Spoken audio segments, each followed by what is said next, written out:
Alright, so this is my presentation. The title of my presentation is How Has Youth Drug Culture Influenced and Affected the Orioles Silver Dollar Moment, which is their debut album that came out in 2018. So I'm going to be talking a lot about drugs and their relationship with music. Drugs are sort of synonymous with music, whether it's legal or illegal, so people, even as simple as going and having a drink before you go on stage to make you less nervous. So I think drugs are involved a lot in music, and also drugs have a lot of influence on how music's created and the popular music scene and youth culture. I'm mainly going to be talking about ecstasy's effect on the rave scene, because I feel like ecstasy's kind of gone hand in hand with a lot of dance and events and stuff. And then I'm going to talk about the Orioles a little bit and play a few tunes, and then I'm going to talk about how the shift in the music scene has had an effect on their album, and how the influence of ecstasy has had an effect on the shift in the music scene. So this is a quote from Aldridge from the 90s. It says, "Britain currently faces a crisis regarding young people and drug use. The availability and prevalence of drug use by young people is escalating, along with an increased range of drugs available and increased normalization of drug-related behavior and attitudes." I think it sort of speaks for itself. Obviously that was in 1998, and now I'm going to play you a video, and basically it's a Vice documentary, and this guy is interviewing some local drug dealers. This was made in 2016, but the way they talk about ecstasy and the way they talk about drugs is pretty similar to what Aldridge was saying about how drug culture is basically normalised now in society, in youth scenes anyway. So we've had a vague promise from some teenage drug dealers that they're going to meet us here on the strip in Dalston and tell us what it's like selling ecstasy to people. They say fancy pills, but that just means ecstasy. You guys walk up and down the street asking people if they want drugs. By and large, what's the most popular drug around here? Mandium pills. Mandium pills. Yeah. Do you think that MDMA is becoming more popular? Yeah, but I think it's always been popular. Yeah. Like, I think it's always been that Bro, drug. it's like any happy drug. Yeah, Like, like, if you're happy, like it's always gonna be like attracting people, innit? Like, Yeah, so I think that speaks for itself. What Aldridge was saying is basically still happening in society today. So, as I said before, I'm going to focus a lot on ecstasy. So, ecstasy is a stimulant and slightly psychoactive. That means it creates visual and auditory hallucinations. It was developed in 1912 to suppress appetite, and it was just sold in any shop, so you could literally just walk into a shop and buy it.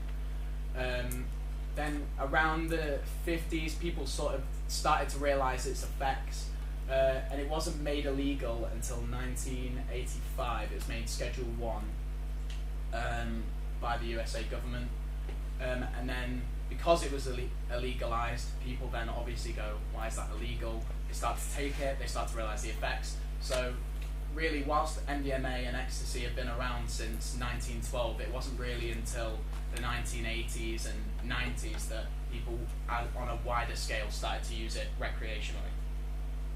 So how does it work? This is a video on how ecstasy works.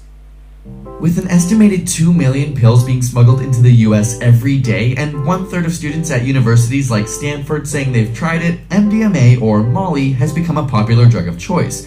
But what exactly is it, and how does it affect your body? Scientifically known as 3,4-methylene-dioxy and methamphetamine, MDMA is usually taken in pill form and supposed to be composed of the pure chemical.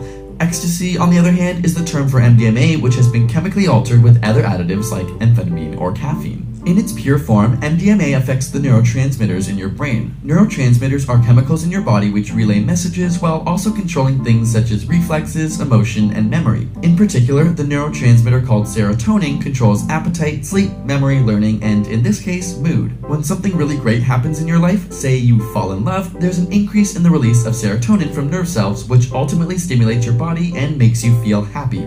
And it just so happens that when you take effective amounts of MDMA, these same cells are triggered to release enormous amounts of serotonin, along with other neurotransmitters like dopamine and norepinephrine, which trigger even more electrochemical firing in the brain. This change creates the intense experience of happiness, feeling social, increased empathy, and the inability to sleep, which is likely why it's such a popular party drug. These feelings generally last around 3 to 8 hours as your brain cells naturally work to reuptake the serotonin and have it chemically destroyed. But because MDMA releases so much serotonin, your body also destroys more than usual. This means when your brain function is back in its normal state, there is less serotonin available to bind to your receptors and make you feel good with normal events. This can also lead to a fairly severe hangover with side effects such as negative mood, spouts of depression, irritability, and feeling extra tired. There we go. Super. So now you all know what ecstasy does, at least chemically in your body. So how does all of that information affect youth culture, and how does ecstasy become this popular drug, especially in youth culture? So a lot of people take it to stay awake at events.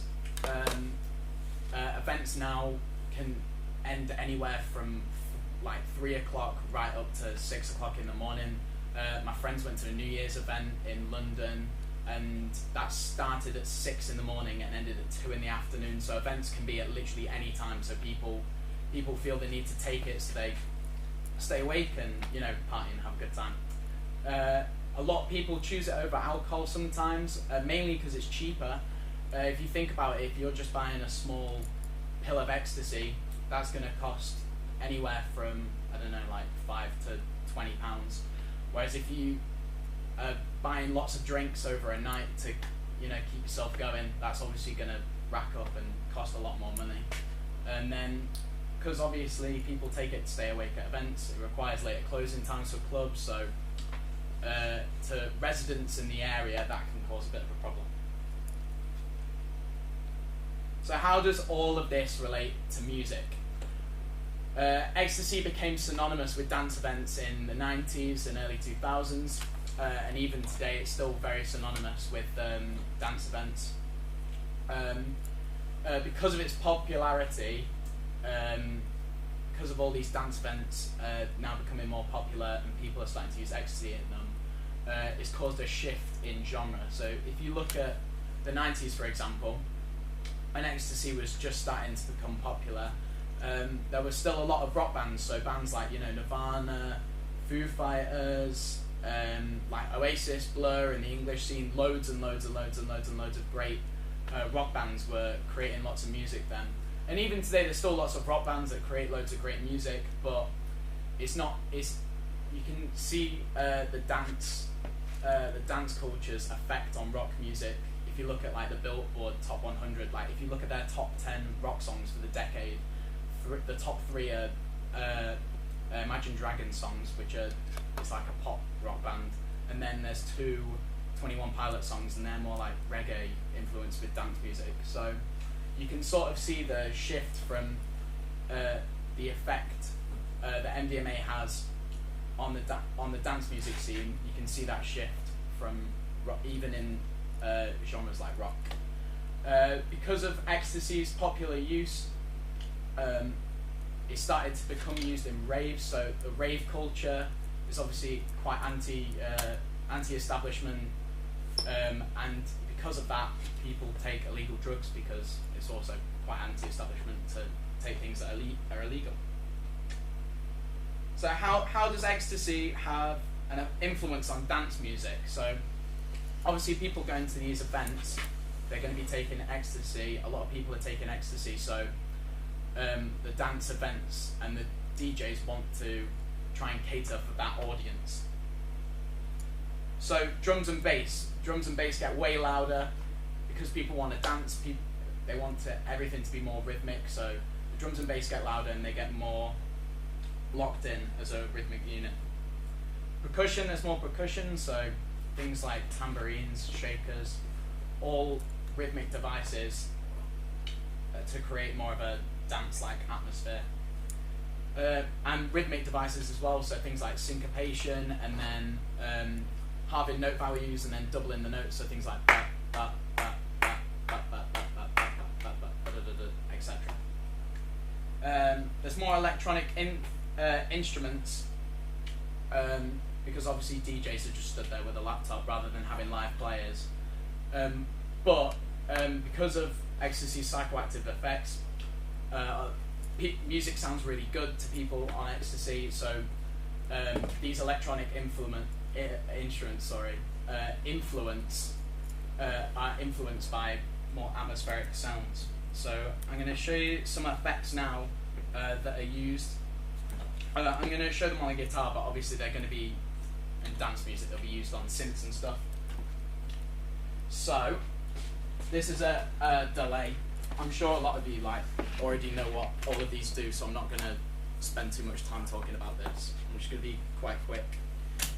So yeah, a delay basically all it does is take your signal and then duplicate it loads of times, and you can change the repeats, etc. So this is like a normal sound, and then with a delay on, you hear the delay. Nice. The next one is reverb. So what reverb does, obviously, it's the sound of something bouncing around the room. So they use a lot of long reverbs to create more atmospheric sound. So if you're just playing without a long reverb on, you sound like. But if you put like a nice long reverb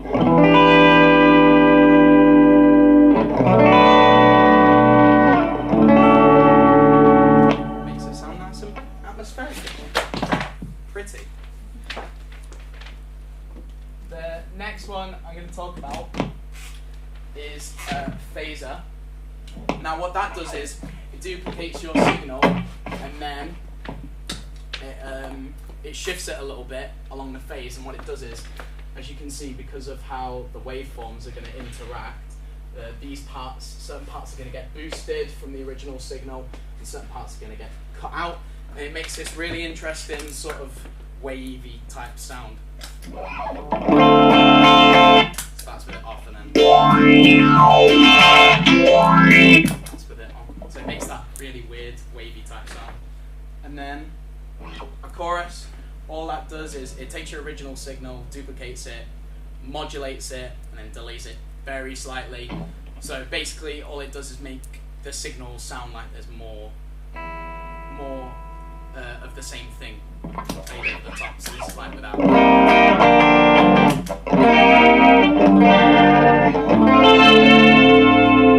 The Smiths used choruses loads, but loads of bands have, and obviously dance music uses it. And then the last thing is low pass and high pass filters. High pass filters aren't really used as much in dance music because obviously the bass and the drums need to be loud.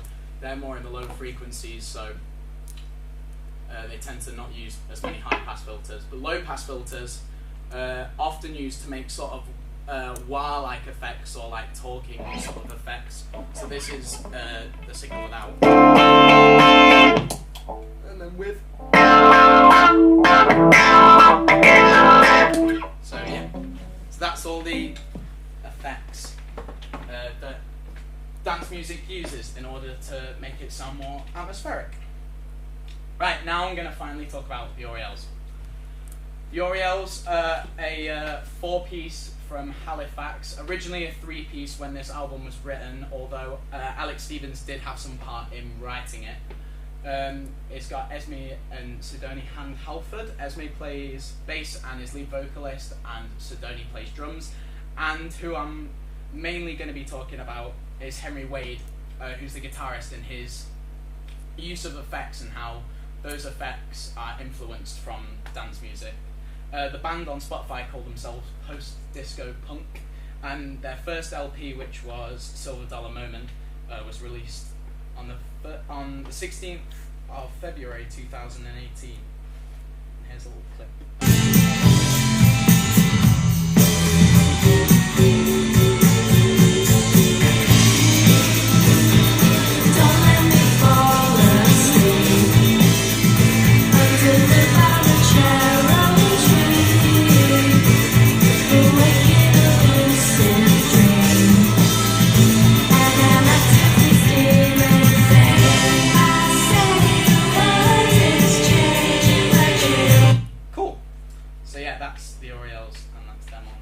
right now I'm gonna play a few of their songs and show you like how Henry Wade uses his guitar effects that are influenced by dance music. So, do you want to go get the thing? Cool. So, most of the time he has a chorus on pretty much all the time. He turns the chorus off. He has a bit of drive on the amp, and he often has a small bit of spring reverb, so a little bit of reverb and a little bit of delay as well, and he basically keeps those on the whole time. On this one, I'm going to be kicking on the envelope filter or the low pass filter. Yeah.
Sunflower Seeds, and as you can hear, there was a lot of the use of the low pass filter for the lower bits.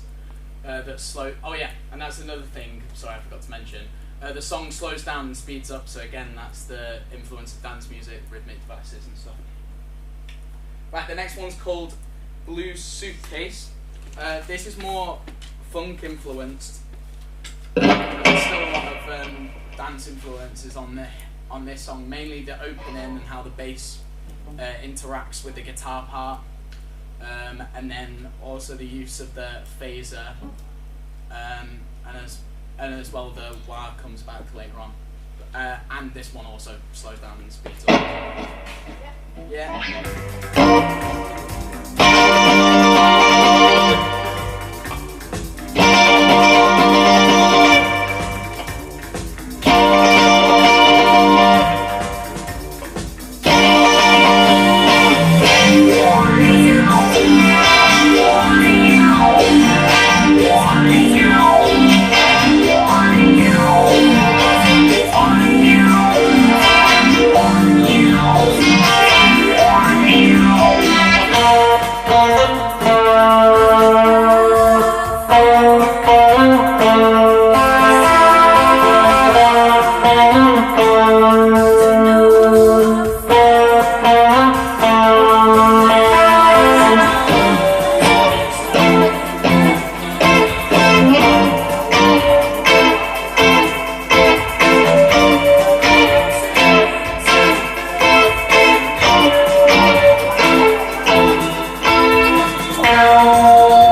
Cool. So yeah, that was Blue Suitcase Disco Wrist. So you could hear all of the syncopated parts as well. And then this last one's called Old Stuff, New Glass. This is more leans towards their punk side, but there's still lots of dance features. So the opening guitar part is quite syncopated and offbeat. Again, there's lots of use of the phaser, and there's lots of use of syncopation and funky guitar chords.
All the effect use and how those effects are similar to the ones used in dance music. But in summary then, the Orioles album, because of its dance influences and because of its disco influences and stuff, I think because of that, they've made an album that's a lot more commercially accessible and commercially viable for the modern rock listener, especially because of that shift in genre and their use of effects and rhythm. I think because of those things, they give the songs a big boost, and they sort of make rock music their own sort of thing.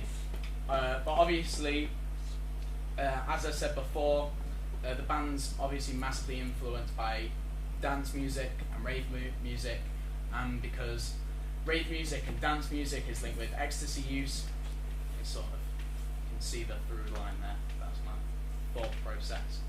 So yeah, thanks for listening.